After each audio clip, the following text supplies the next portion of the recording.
All right, here we go. Hello, hi, what's going on, guys? COH here, checking in.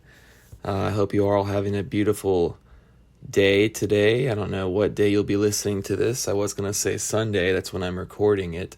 But I hope you all having a beautiful morning or afternoon or evening or whatever time it is. And I hope you've had a beautiful couple of days leading up to this, whether it's Monday, Tuesday, Wednesday, the weekend, whatever it is. So yeah, good morning, good afternoon, good evening. Hope you guys are good.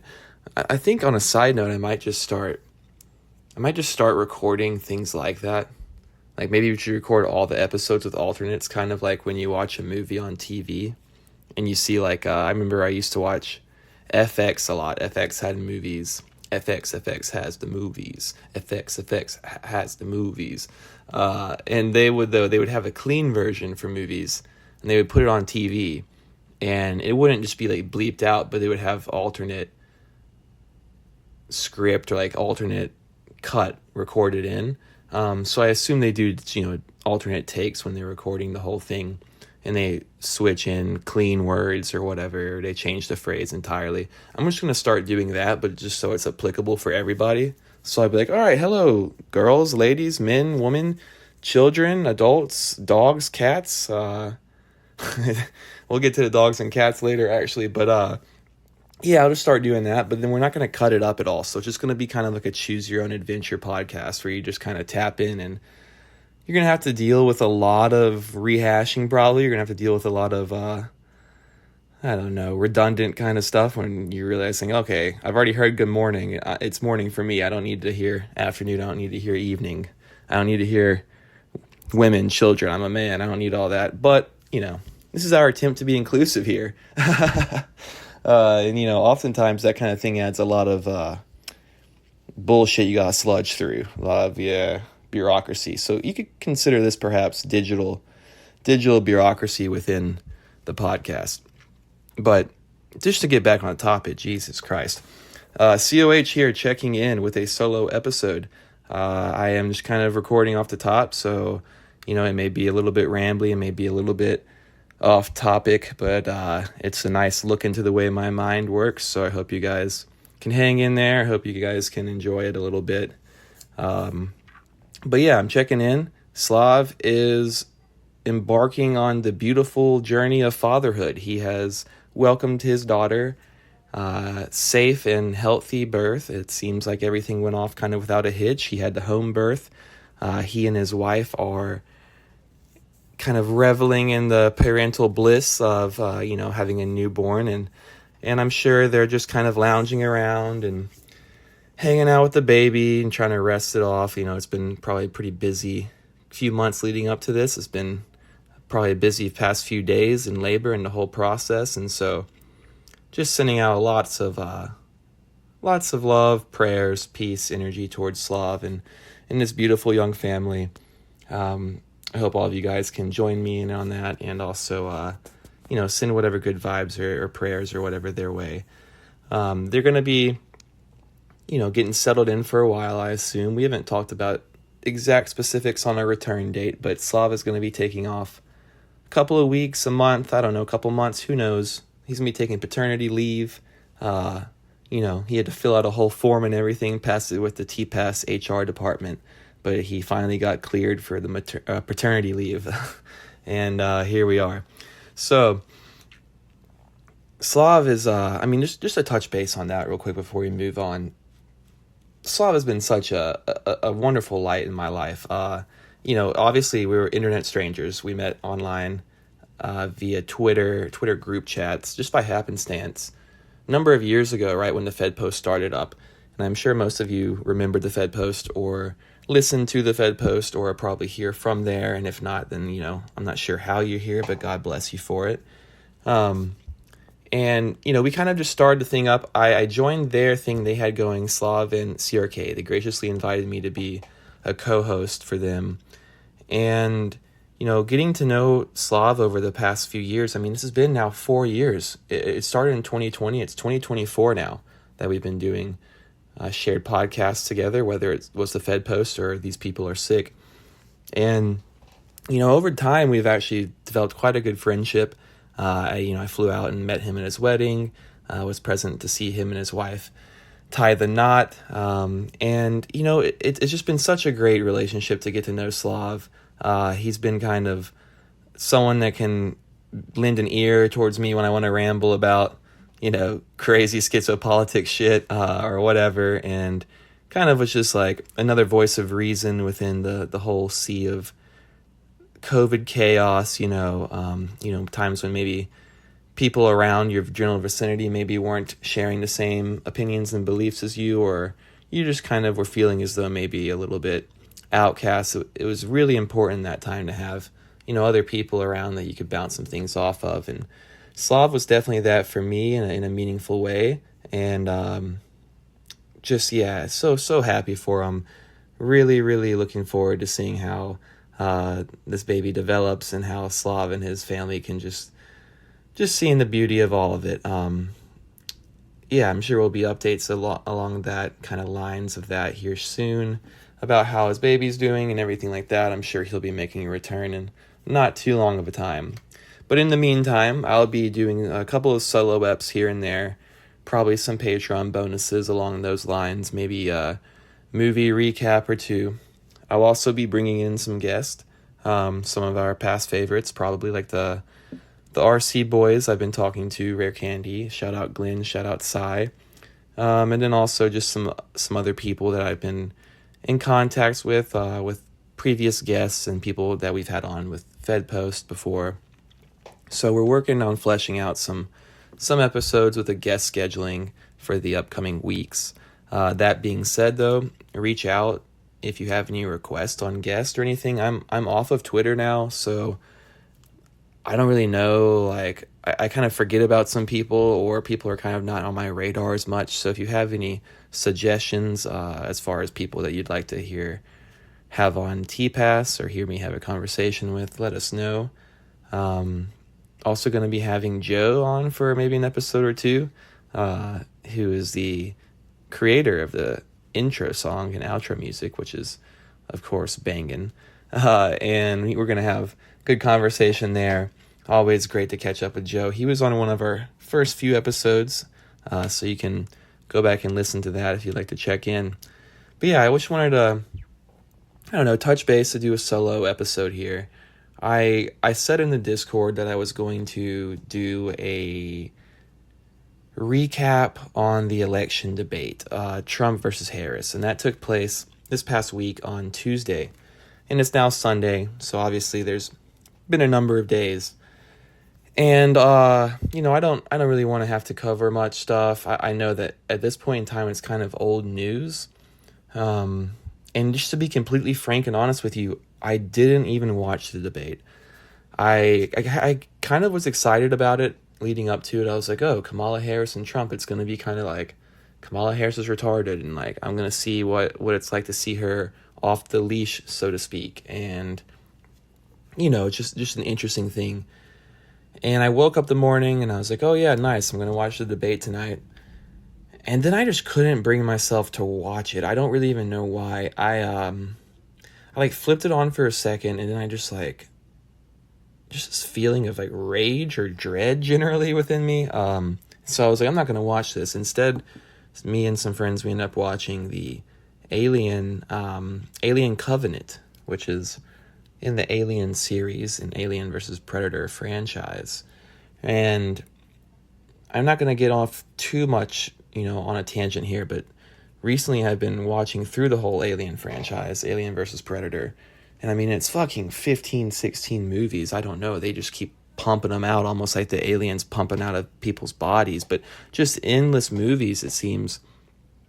And the impetus for all of this was the fact that Romulus was coming out in theaters, and I thought, Alien Romulus is out in theaters. I like to go to theaters. I like to see movies in theater.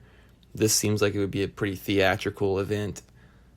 Seems like a good spot to go. So I decided I want to go see Romulus while it's in theaters, but I don't know if I've even seen any of the fucking movies. I've seen AVP. I've seen AVP 2, and I'd seen Prey and Prometheus. But I went back, and my roommate, And my drummer and a couple friends we've all been kind of rewatching this whole series, either together or kind of separate and catching up. But either way, we decided we were going to watch Alien Covenant instead of the debate. I think it was probably the right decision. I do think it was nice. The movie is pretty good, pretty crisp graphics, pretty nice all the way around, just like to look at. I feel like Prometheus was also the same way. Alien Covenant and Prometheus, both very visually pleasing, kind of stark movies, almost like Denis Villeneuve kind of, or whatever the fuck his name is that did Dune. Almost that kind of color palette, or like a Fincher kind of like that kind of lighting and color palette. Very nice stuff. But yeah, I think it was probably better production value than the debate, I would imagine. But I have gone back and, done a little bit of catch up on the debate.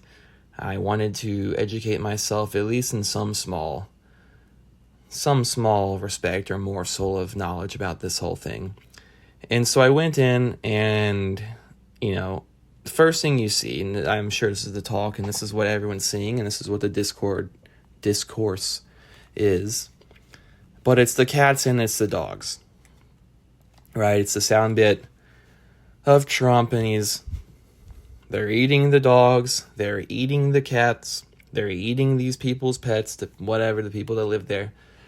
And I think that's kind of the main, I don't know, I've been seeing some skirmishes online of who won the debate, who this or who that. And I'm seeing a bunch of stuff that seems like Kamala came out pretty decent out of the debate. But also, who knows if that's astroturfed? Because as soon as she got the fucking nomination, boom, Kamala Harris is now leading in the polls and this and that. So, I take the polls, I take the articles on who won or who this or whatever. I take that with a grain of salt. But the main thing that's coming out is this dogs and the cats thing, right? Trump made an allusion to the fact that there's Haitian immigrants in Springfield, Ohio, and they're eating people's dogs and they're eating people's cats. And it was like kind of like a gotcha moment. The libs and the establishment media love the gotcha moment. It's almost, I think that the whole of politics now, at least establishment politics, is the gotcha moment. And it's spiteful and it's really distasteful, but we'll just kind of move past that. It was a real gotcha moment when he was of the dogs and of the cats. And when you watch the clip, you can see him explaining it, and you can watch Kamala Harris during the whole thing. And the fucking facial expression and response and then just entire energy that she's affecting during that, I was brimming with such deep, untethered rage within me seeing it, because it's the face of like someone who doesn't believe what you said, but they have no ability to back up why they don't believe it. It's the face of someone who's like incredulous maybe, or it's the face of someone who's, it's like LOL, you could really believe that? Oh my god, so stupid. It's the facial expression, god, it filled me with such rage. And then that was another reason why I just didn't even want to go back and rewatch the whole damn thing, because I couldn't handle that. And it got me thinking, like, that is what Kamala Harris's entire fucking campaign is. And I know that we've talked about it a little bit, and I know Sloth had a great episode, and we talked about how it's the don't be weird, and like we're not weird like they're weird, and that kind of thing. And they got Tim Walz, and he's supposed to be kind of normal, is the way that he's supposed to be sold. He's the everyman kind of Midwestern fucking guy, loves going to fairs or eating cheese curds, or waxes poetic about burgers out of Minnesota, or whatever the fuck, whatever bullshit they're trying to sell with him is along the same lines of like, hey, we're not doing weird shit, we're not that weirdo stuff, we don't believe crazy conspiracy theory things, we don't believe crazy shit, we're just like reasonable, rational people. And it's just like scoff it off when someone says something crazy. And that was the whole energy that she was kind of putting off. The whole campaign of Kamala Harris is basically nothing. Like, they're not running on anything. They're not running on any substance. They're not running on any policy. They're not running on any ideals or on any movement or platform of any kind. She's running purely on, it seems like she's running on vibes. Like, it does seem like it's a vibe election. I even saw that, I think I saw that in a fucking Facebook comment section. Someone said this is a vibe election, and they were saying it like insofar that they were supporting Kamala. Like, these are people that were going to vote for Kamala, and they were like, oh man, I don't know. Anyways, Jesus Christ, it's a vibe election. It's clear that's like the platform Kamala Harris is running on is vibes. It's like she's like making history, or she's joy. She's like bringing joy back to the country. She's making these really, it's really crazy. I saw a man with a shirt on the other day, and it had a picture of Obama, and it had Obama with the hope, and it said hope. You know, the old shirts that were the campaign shirts, hope and change and all that. It said hope, it was there. And then it had Trump, and it said hate. And then it had Kamala Harris, and it said future. And I just, it's like, how in the fuck is this happening? Like, how are people really that stupid and brain dead? And I think what it is just because she's nothing. Like, I think people are fucking tired. I think a lot of people are tired of just even having to think about or worry about political issues of any kind. Or cultural even, really. I think there's just like let's just fucking try to feel good about it and forget about it. And like, yeah, we're making history. It's a black lady. It's good. It's not like Obama was running with like, yeah, he's the first black president. That's huge change. But he's also like Obamacare and all this, you know, was selling some sort of vision of like I don't even know. At the very least, trying to do some sort of reform kind of platform. It seemed as though that's what his thing was. And Kamala Harris has literally nothing. And so all that she can do is affect culture. Like, she can only affect that energy of like being like the dumb bitch that has strong opinions. Like, that's kind of what's going on here. And God, it's really off-putting, and it makes me so deeply angry. It hits whatever deep down, that like the uncanny valley, like whatever kind of subconscious stuff you have in you that's like a response system towards behaviors or actions or things that you see. This is triggering that within me. And I don't know if it's a psychological thing on my behalf, something I got deep down in my psychology. I don't know what it is. But Jesus, I really, it's hard to even stomach some of this shit with Kamala, because it's so terrible. It's such a terrible, rotten kind of energy. And it's so on its face, so deeply fake. And it's really like HR girl boss, but without any real drive or any agency or anything like that. It's just kind of like, I don't know, it's ditzy. It made me even almost, and this is going to sound crazy, but especially coming from me, it almost made me like look back fondly upon Hillary in a way, because everyone, I mean, we hate Hillary. Hillary is like evil, literally killing people, possibly not a real human being, is very possibly a reptile actually. But that bitch was kind of smart.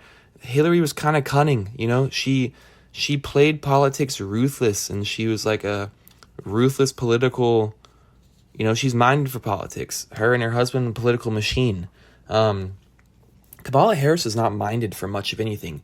In fact, I'm not sure that Kamala Harris has a mind. I think it might, like, insofar as the brain is kind of like some sort of receiving apparatus, I think her brain is just tuned directly to whatever the needs are of faceless, nameless, multinational corporations. I don't think there's no mind or essence or self within a Kamala Harris. It's just almost like a puppet in a sense, where I feel like she's just an upgraded puppet, like Joe Biden. Joe Biden was like decrepit, literal puppet, like Tuesdays with Maury puppet. Oh no, not Tuesdays with Maury. What the fuck? That's a book. Oh man, I don't remember the guy that they put in a wheelchair Weekends at Bernie's, I think. He was literally like that, you know, like old corpse, hardly alive, no real animation within him. But it was on its face. You were like, obviously this dude's like a stand-in for just the will of his overlords. And Kamala is that too, but like more functional. She's in like a functional body. She like looks decent. She's like middle-aged, not old as fuck. But at the same time, she has absolutely no political acumen, no ability to articulate political policy or a platform of any kind. And they know that. And I also think they know that that doesn't matter at all for the people that they're trying to bring into the fold. And so it seems like they're really gonna like yes bitch and like yes queen and like twerk fucking Megan Stallion their way into the presidency, which is now it's almost what we deserve and to a degree, just looking around and like what the fuck is going on.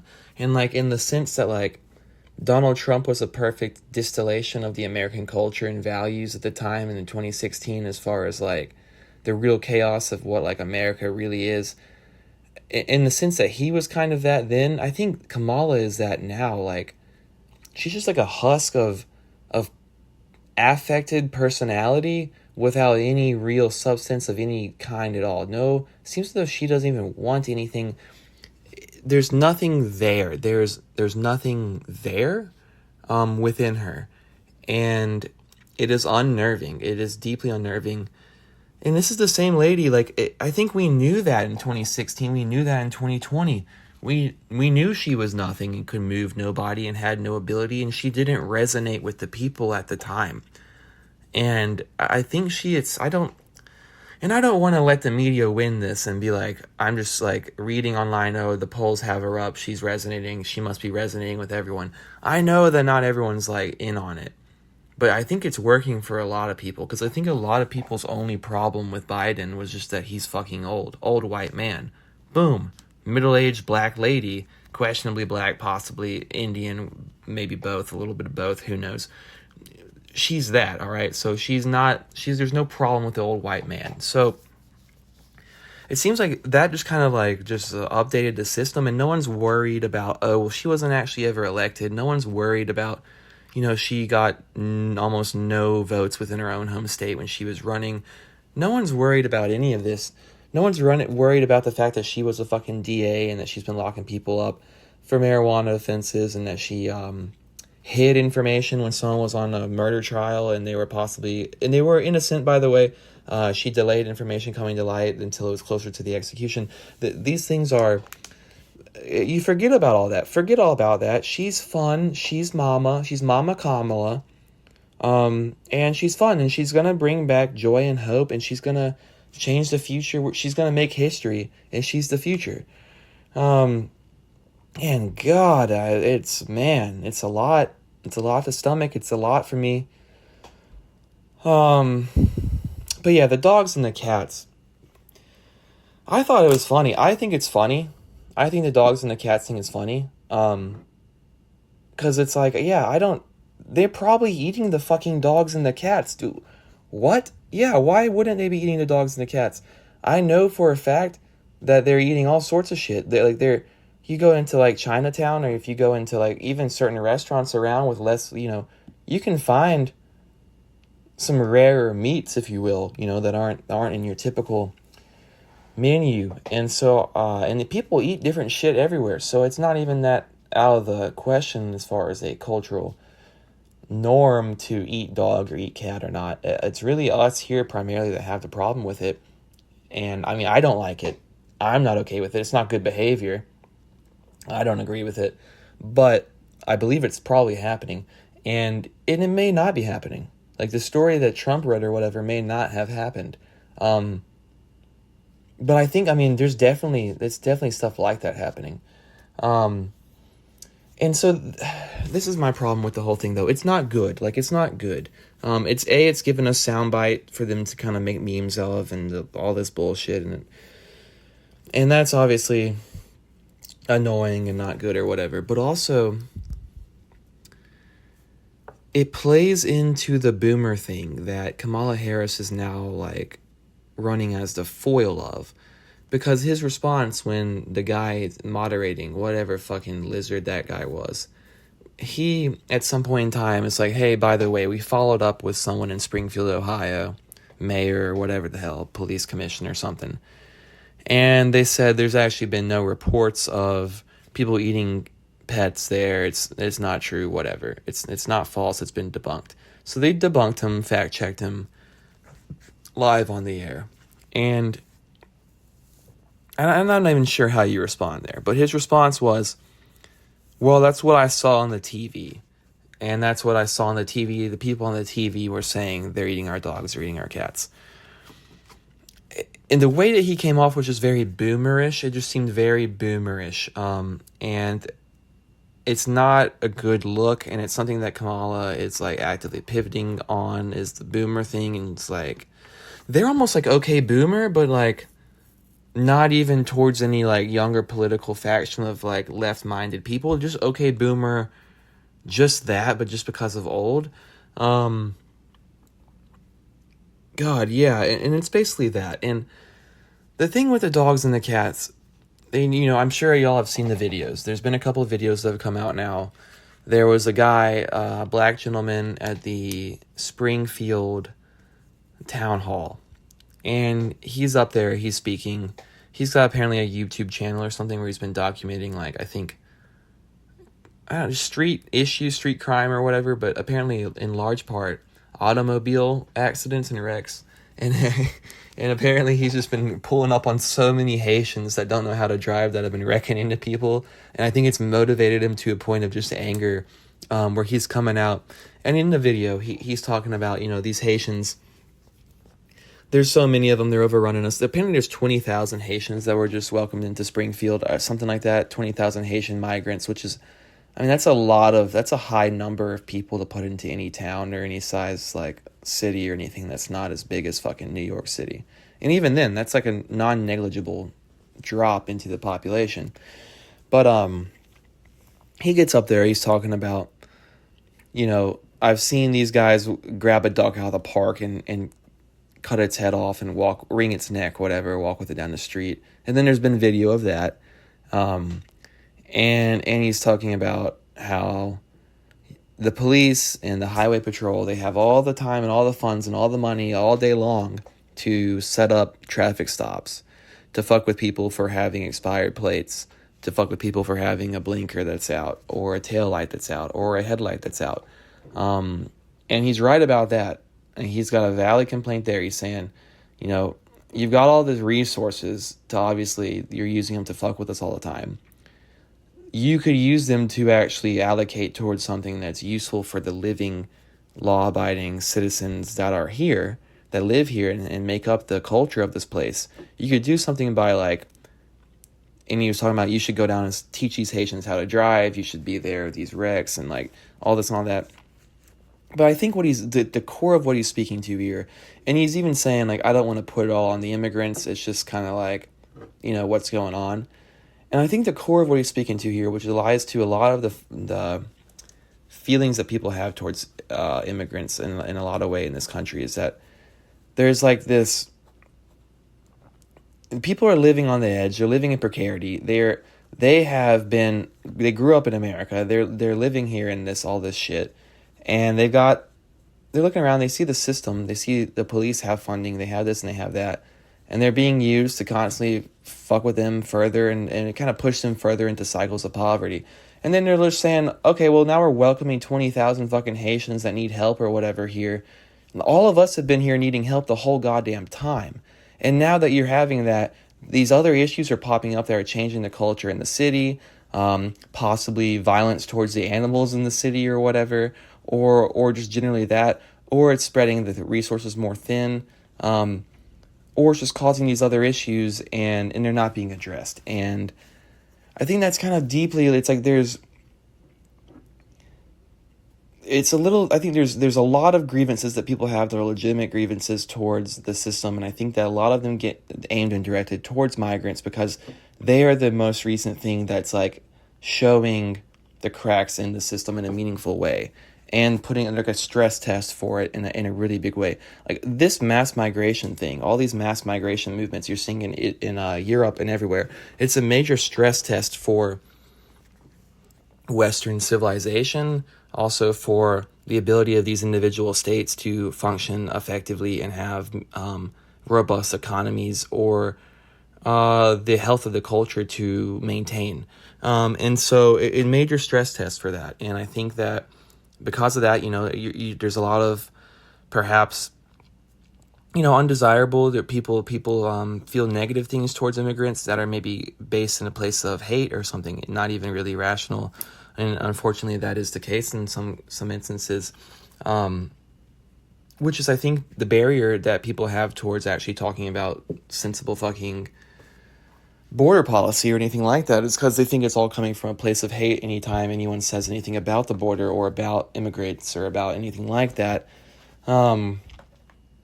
And so they don't even want to talk about it. They put a wall up, a metaphorical wall, because they're against real walls. And they put up a metaphorical wall. They don't want to talk about it. And they don't want to hear any real solutions. They want to continue to exasperate the humanitarian issues that are happening down at the southern border and that are happening all around the globe right now. And you just can't even talk about it. You can't even talk about it. And this is bringing it into the limelight in a way, and people are kind of talking about it. So I guess that's at least kind of good. I saw that J.D. Vance, he went on CNN. I think they're calling him out for lying or whatever, pushing false claims about immigrants eating dogs and cats.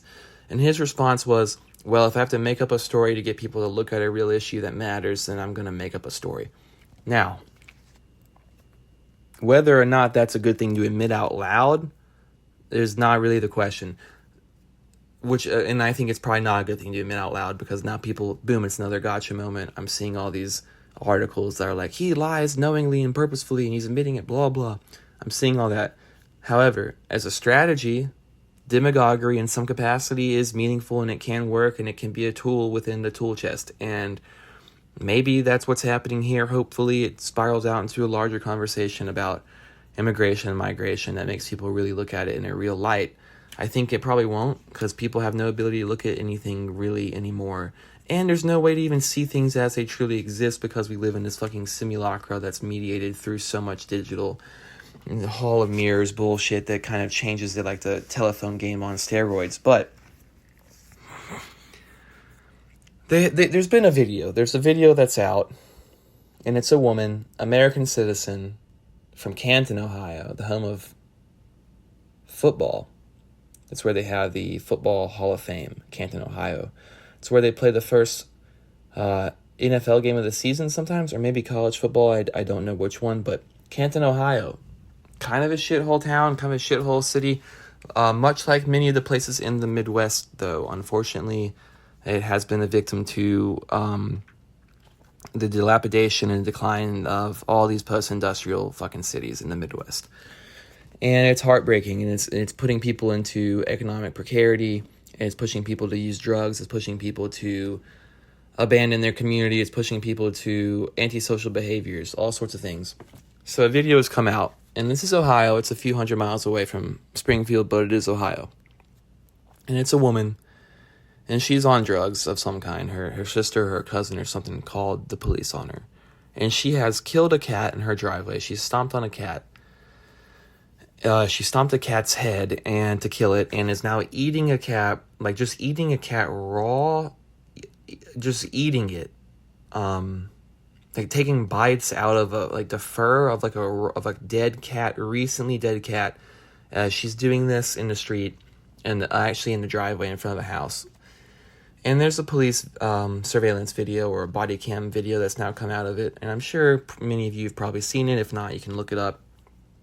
And this woman is on drugs. She is majorly on drugs. She is a dopehead in the street eating a cat. And, you know, it's kind of similar to the people back in Florida and a couple, 10 years ago or whatever. Dude on bath salts, eats man's face off in Florida, blah, blah, blah. Kind of helped build the lore around Florida man. Yeah, so this woman's on drugs, and she's eating a fucking cat that was living moments ago. And she's not an immigrant. She's an American citizen. She's the one who lives here. She's apparently she's a voter. I guess she could be a voter. I don't think she's a voter. I don't think people like this are voting, but she could vote if she registered. She's a voter. You know, she's a citizen. This is our electorate. They're dope heads. They're homeless. They're dope heads. I think she's not homeless. I don't know what she is, but she's on dope. She's eating cats. She might as well be homeless. I wish it was like a shocking thing to see. I mean, it is like physically shocking to see that. You're like, oh wow, that's not. Like, I hate to look at that, but it's not surprising.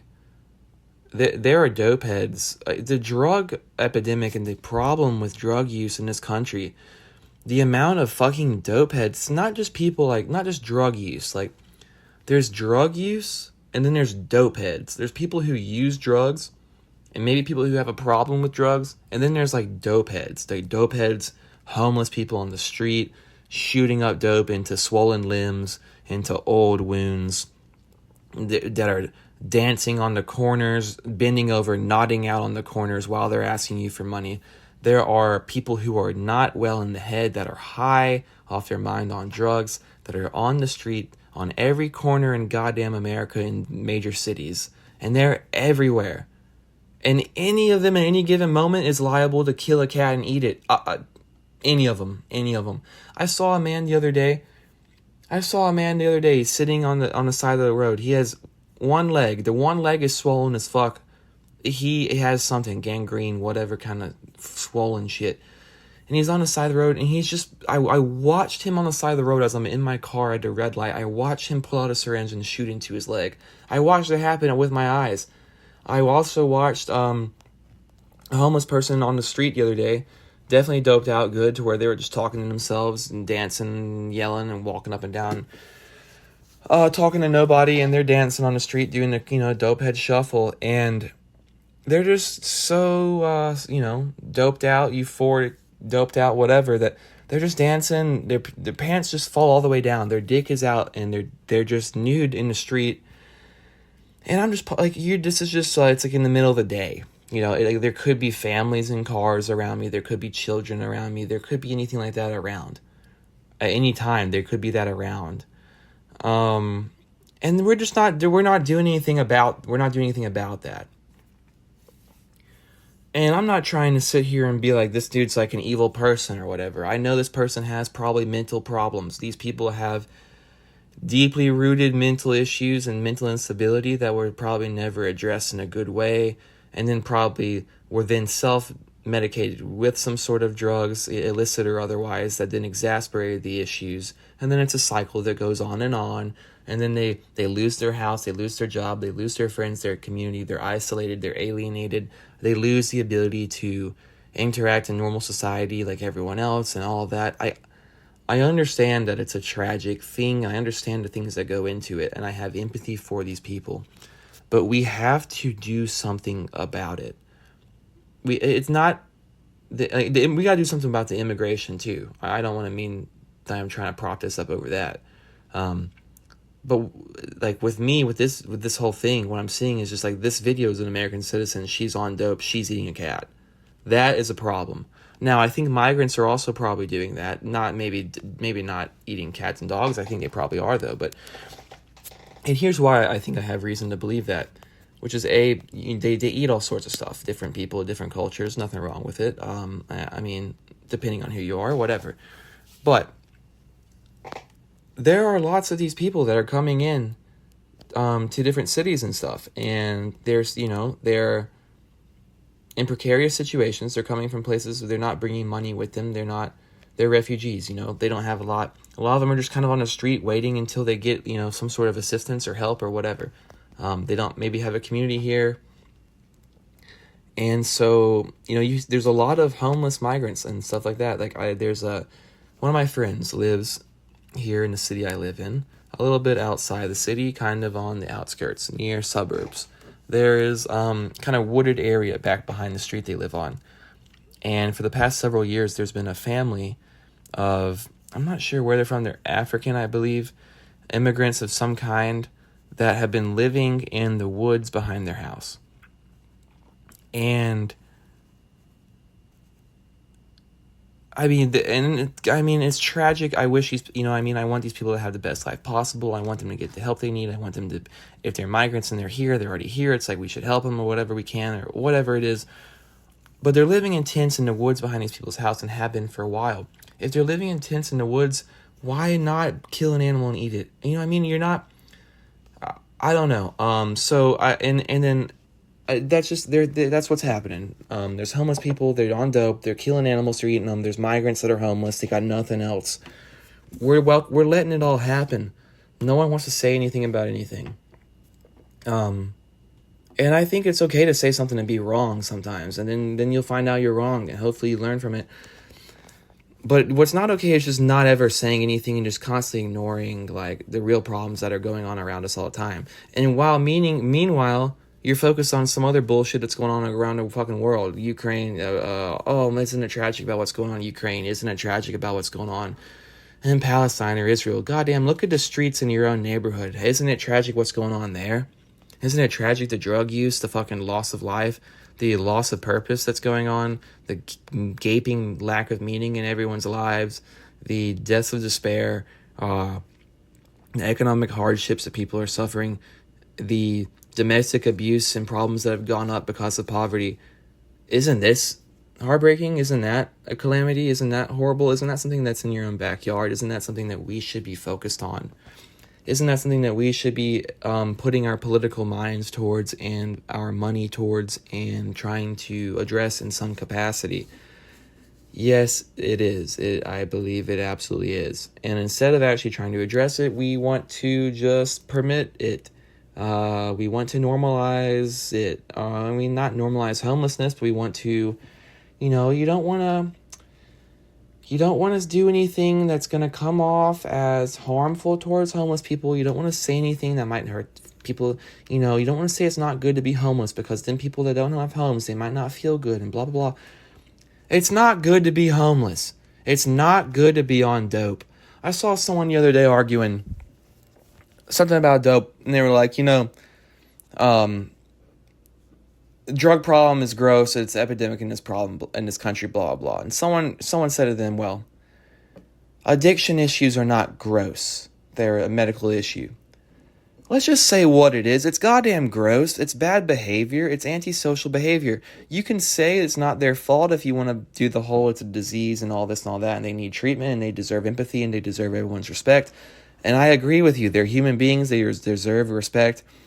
People that have addiction issues, they need the proper help. They need support. They need the things that they need. But it is gross behavior. And you should be able to admit that it's gross, and you should be able to admit that. There's nothing wrong with having human heuristics. There's nothing wrong with having a response to things that you don't like and saying, no, that's not good. And I don't even need to look into the science of it or chemicals or whatever. That's not good to do, and I don't like it. And that doesn't mean that I don't like that person. That doesn't mean I don't think that they could turn it around. They don't need help. They definitely need help, because what they're doing is not right. If we're in a society where we permit that kind of thing, normalize people that have addiction issues, then we're normalizing that behavior. And when we normalize that behavior, there's no one saying this is a problem. And when there's no one saying this is a problem, then there's no one helping these fucking people. So we have to admit that there's problems in order to fucking address them. It's like the whole thing with addiction. In the 12 steps, it's like, you got to admit you have a problem before you can actually admit you're powerless to the problem before you can even address it. You have to admit these things. It's like what they say with grief and stuff. Denial is the first stage of grief, and then you accept it. You have to accept and admit real truths about what's going on around you. You have to. You can't keep fucking... You have to admit it, and we have to work on the things. And the people who want to extend the most empathy towards these people are the people who are actively harming them the most by not addressing any of this shit. Just going out there with clipboards and counting on them and giving them free needles to shoot up more fucking trank or more dope or fentanyl into their already swollen elephantitis limbs. Those people are harming these people actively. Harm reduction is actively harming these people. I don't really know how else to say it. Homeless dopeheads are the problem. We gotta do something about them. We gotta put up a wall and it's not even just the one on the border. We got to put up a wall for dope heads, and we got to put them all behind it. And we got to let them figure it out or not, and that's just what it is. We got to do something to got to put them somewhere. And I want them to get the proper help they need. I want them to have resources, but we got to... You can't just keep letting this happen and pile up on the streets. It is a very real problem. I'll move on to something, I guess it's a little bit... Oh, you know what? No, we're still in the debate. We're still in the debate for a second. So I didn't watch the debate. But what I did do is have to get into a conversation with a coworker about the debate immediately following it the very next day, having watched nothing in it. My coworker, she's a 40-something-year-old woman. She comes up and she says, hey, I know it's going to seem like I'm trying to bring drama into the workplace here, but did any of you watch the debate? So she's prefacing it. She knows what she's doing. And she's just saying it to me and my other coworker. We're both 20-something-year-old men. I think we've made it both apparent that we don't vote and we don't have any interest in any of this shit, or definitely not with talking about it at work with our coworkers. But that doesn't stop her from bringing up her opinions and talking about them. And anyways, which is... God, it's not great. And so, she asked, did you watch the debate? I tell her, no, I didn't watch the debate. It's not for me. I'm not very invested in it either way. None of these people represent my real interest. I'm not going to just invest in it. And she's like, well, it's important to stay informed and blah, blah, blah. And I told her, yeah, well, I'm not going to vote. And I'm not going to vote until I hear someone that's actually speaking directly to my material interest, because as an individual in the political sphere, all that I can do is respond to someone when they speak directly to my interest. I support that. Boom. Patronage network built. I believe in that. That's what I'm going to do. If they're not talking about shit I care about, I'm not going to listen to them. I'm not voting for them. If you want to make it a moral imperative that you have to vote for them for one thing or not, that's fine. You can do that. Everyone else can do that. I'm not worried about that. I'm not going to do it. And she hit me with the, well, if you're worried about anything other than rich, old white men, then I would say it's pretty important to know what's going on in this election. So at which point I said, well, what about rich, white, colored people? Or sorry, not rich white, rich old colored people. How about them? Because that's what's going on here. They're better or something. That's a better thing. But what in the fuck is going on with people to where they think that they need to bring up politics at work now? She kept saying this, quote, I'm not trying to tell you, I would never tell anyone at work who they should vote for. That's what she said.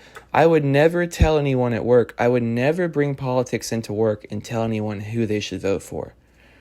And yet she's telling us that she wants to have a conversation about a debate in which there's only two people taking part in it. There's two people that you could vote for. And she has a very obvious opinion about there's one person you shouldn't vote for. So what the fuck else would you be doing other than telling us who to vote for in that scenario?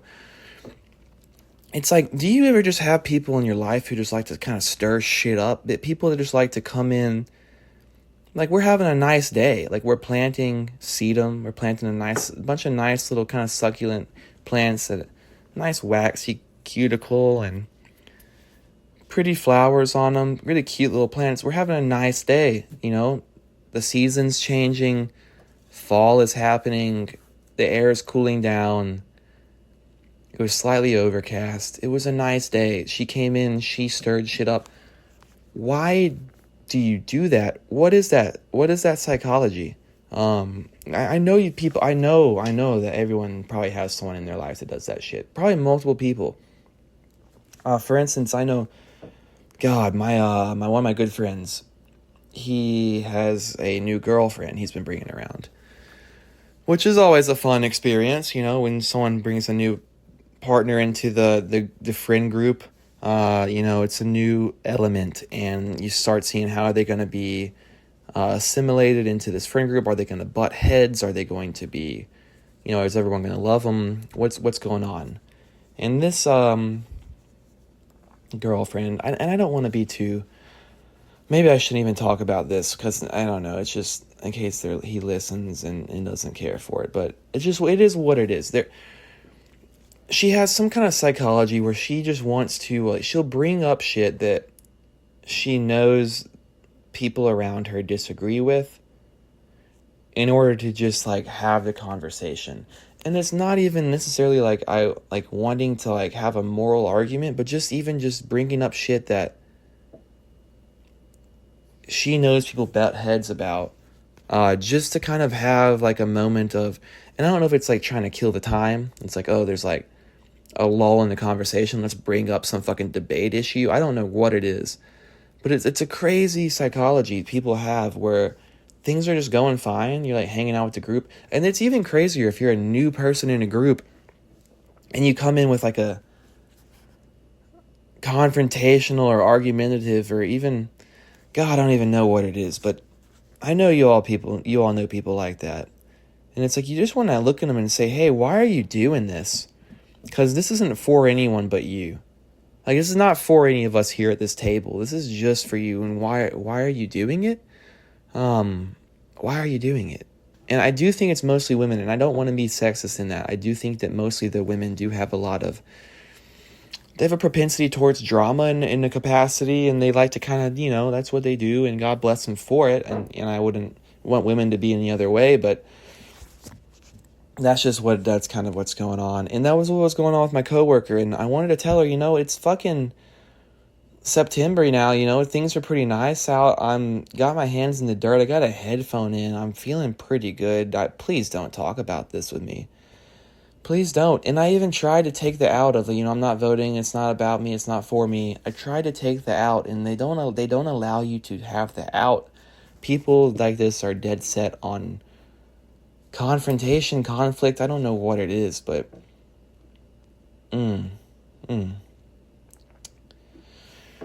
oh yeah. So speaking of confrontation and conflict, I guess 9/11 was last week. That was a big day a couple days ago, 4 days, 5 days, whatever.